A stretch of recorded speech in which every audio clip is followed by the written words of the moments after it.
of schedule. Drug overdose is still a problem that continues to plague Americans, even those living right here in El Paso. KTSM 9 News Today anchor Susie Castillo spoke with the Drug Enforcement Administration El Paso Division to explain what can be done to help those struggling with addiction.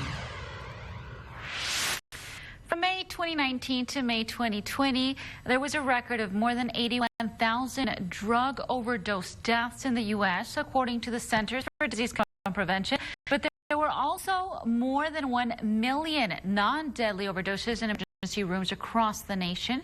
Here to debunk some of the myths related to drug overdoses is Carlos Briano, Public Information Officer for the Drug Enforcement Administration, El Paso Division. Welcome back, Carlos.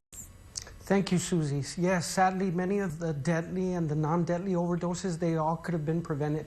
Unfortunately, when it comes to overdoses, a lot of people don't have the right information.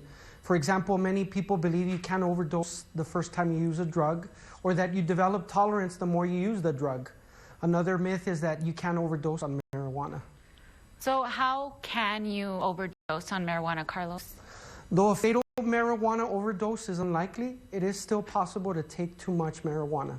This is especially the case with edibles, since it's difficult for the user to tell how much THC they're ingesting. Another tragic myth is that you can use Narcan to reverse a drug overdose. But the truth is that not all overdoses can be reversed, especially if it involves the very deadly fentanyl. Plus, first responders have to make it to the scene to help.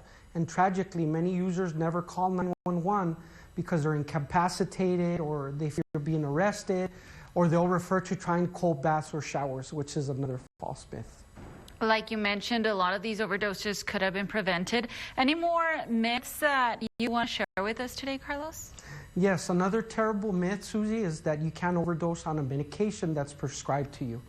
But the fact is that if a person takes a larger dose than what the doctor prescribed, there's a risk of overdose. We know that opioids are powerful medications, and we know that they can be harmful or even deadly when used incorrectly. But don't take my word for it. You can read related articles about each one of these drug overdose myths at justthinktwice.gov. Justthinktwice.gov. Okay, thank you once again for joining us, Carlos. And we'll see you back here next week. We'll be right back after the break.